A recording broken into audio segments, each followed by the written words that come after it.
Deze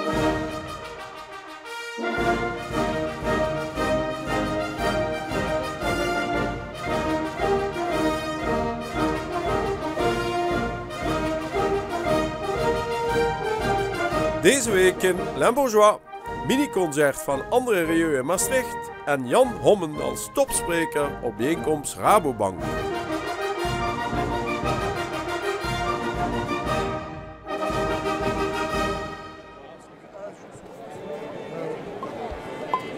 Maastricht beleefde vrijdag een gratis mini-concert van André Rieu en zijn Johan Strauss Orkest in een live-uitzending van Omroep Max.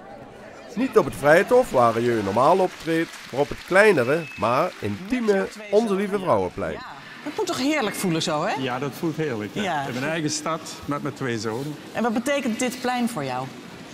Ja, deze stad, ik ben hier geboren, ik leef hier, ik werk hier, ik ga hier dood, denk ik. Alleen nog even niet. Nee. Ik hoorde mensen al zeggen, god, dat zouden we ieder jaar moeten doen. Ja, als zij mij willen betalen, dan graag. Nee, ik moet wel mijn mensen betalen, dus ik moet er wel, dat zeg ik heel eerlijk. Niemand betaalt mij, de provincie of wie dan ook niet. Dus ik moet het allemaal zelf doen, dus ik moet ook... dus vandaag is de kaartverkoop begonnen voor het Vrijthof. En in één dag waren 3 concerten uitverkocht. Dus dan kan ik weer een paar salarissen betalen. Was het ook al een beetje een opwarmertje voor jouw verjaardagsfeest? Ja, dat was wel leuk. Ja, hoe weet je dat? Ja, soms lees ik ook wel eens wat. Nee. Nou ja, drink er maar een mooi glas wijn alvast op. Zeker, ik vond het heel gezellig hier en ik vond het echt heel geslaagd. Ja. Iedereen deed ook mee en dat was echt heel leuk. Ook een cadeautje voor Maastricht, voor de binnenstad? Ja, daarom. Ik bedoel, ik vond het leuk om dat te doen. En Maastricht heeft ook, wat ik ook zei, enorm meegeholpen. Alles ging en leuk. Mooi, dank je. Dankjewel.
Kom eens even, Frank. Frank Stijn, onze eigen stadsbeheerder. Dat wordt ook gejuicht. Dat is het. Geef hem nog een enorm applaus.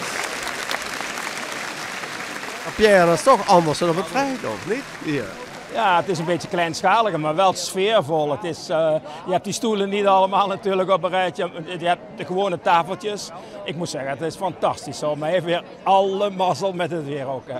Ik hoorde sommige mensen al zeggen van nou, dat mag hij elk jaar wel doen. Maar ja, het kost een paar centen dan. Ja, daar moet je de omroepen voor inschakelen, zoals Max en zo. Hè? Maar het is wel een goed idee, zo'n klein concertje. Het is natuurlijk een enorme promotie eigenlijk voor Maastricht.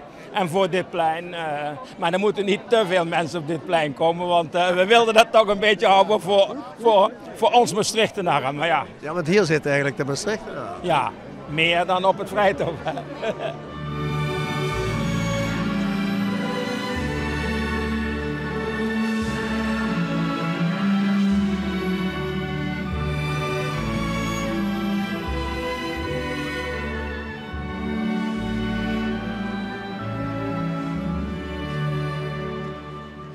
Ja, dit plein is niet onbekend voor André. Op jullie terras zit hij wel eens vaker een glaasje wijn te drinken als hij de tijd heeft. Ja. Maar had je ooit gedacht dat hij dan ook nog eens zou komen optreden hier? Nee, niet. En voor 4 weken terug wisten we het nog niet. En, dus ik heb me laatst ook bedacht van joh, in zo'n groot evenement eigenlijk op dit plein, in 4 weken tijd inclusief vergunning. Nou, dat hebben we toch mooi gedaan met z'n allen, denk ik. Ja. En ook reclame voor of promotie voor de stad. Ja, zeker wel. En ik denk ook voor alle ondernemers op het Onze Lieve Vrouwenplein. Veel vinden de evenementen plaats op het Vrijthof en nu toch ook hier. En wat Rieu zelf zegt, het mooiste plein van Nederland, daar ben ik het mee eens. Ja. Dat zegt hij op het Vrijthof ook. Ja, dat zal. Maar in dit geval ben ik het er met hem eens. Trouwens, welkom op het schoonste plein van Nederland.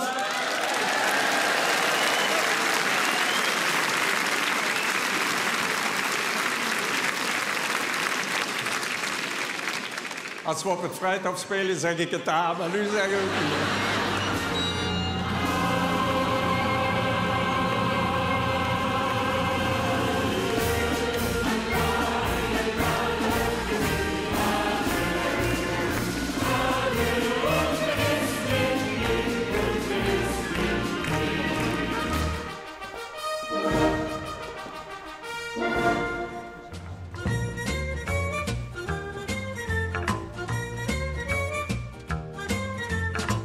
Het zijn politiek en economisch onzekere tijden.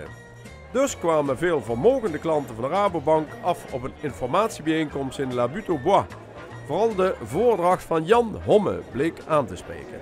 U had het ook over Europa, dat beleeft roerige tijden nietwaar. En straks weer allerlei verkiezingen waar god weet wat uit kan komen. Juist nu straks wordt hier herdacht dat 25 jaar geleden het verdrag van Maastricht bedacht werd op die beroemde Eurotop. Hadden ze toen kunnen denken dat wat er nu allemaal met Europa aan de hand zou zijn?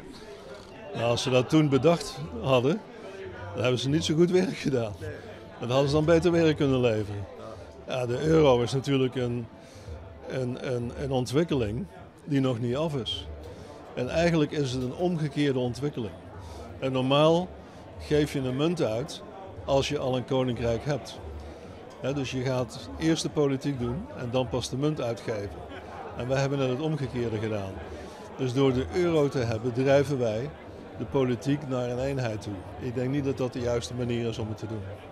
Ik hoorde u ook nog zeggen, sowieso uw kinderen wonen momenteel in Amerika. En zelf bent u ooit nog eens benaderd door iemand die voor meneer Trump aan het werk was. Of u nog voor hem iets zou kunnen betekenen. Dat is alweer een hele tijd geleden. Waar was dat dan precies?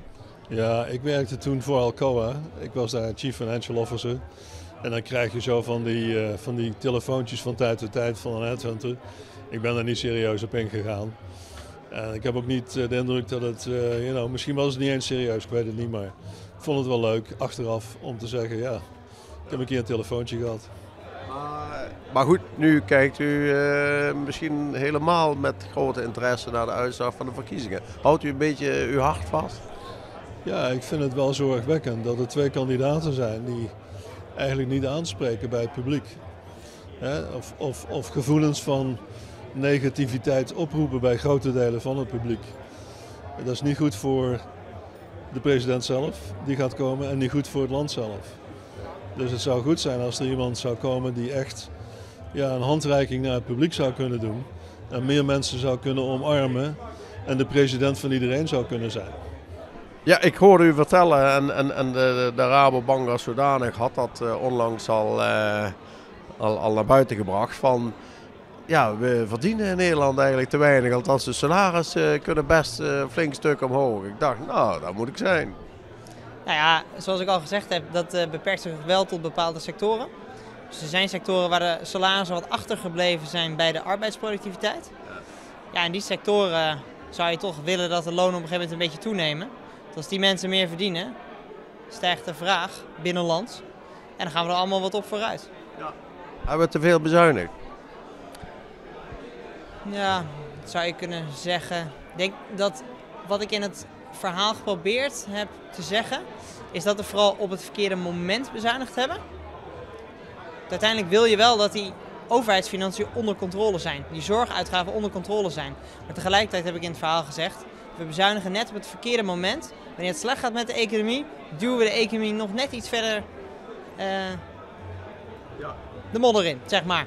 Ja. Dus dat is negatief. En we hadden natuurlijk meer kunnen investeren. We hebben bepaalde belangrijke investeringen in onderwijs, in R&D. Hebben we een beetje laten lopen in die transitie naar een duurzamere economie. Ja, dat hebben we laten lopen en dat hadden we beter kunnen doen, ja. Ja, jullie organiseren zo'n avond voor, zeg maar, vermogende klanten. En als hoorspreker hebben jullie iemand die eigenlijk vroeger bij een andere bank zat. Wel ook een beetje oranje, maar toch anders. Maakt dat niks uit tegenwoordig? Nee, dat denk ik niet. Ik denk dat als je kijkt naar de rol die meneer Homme gespeeld heeft bij ING in de crisis, is natuurlijk een fabuleuze geweest. Maar als je kijkt naar de verdere rest van zijn cv, vanuit Philips naar KPMG, hij heeft zo'n breed en mooi cv. En dat wil je graag hebben. Hè. We geven als Rabo natuurlijk onze visie op datgene wat er gaat gebeuren.